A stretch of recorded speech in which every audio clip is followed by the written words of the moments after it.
किपरि Bhavre छातर rod biding करा जाए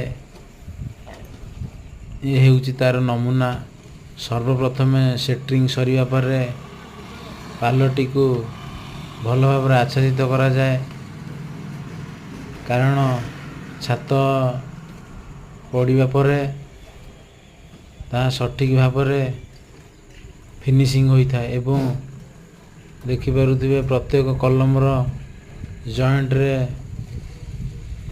beam रो joint रे एल करा जाइछि एवं एल करिवार कारण समस्त पिलर स्ट्रांग रुहंती एवं प्रत्येक वाल रो छातर वाल एवं बीम स्ट्रांग होबा पई रड मध्य क्रैंक करा जाइछि।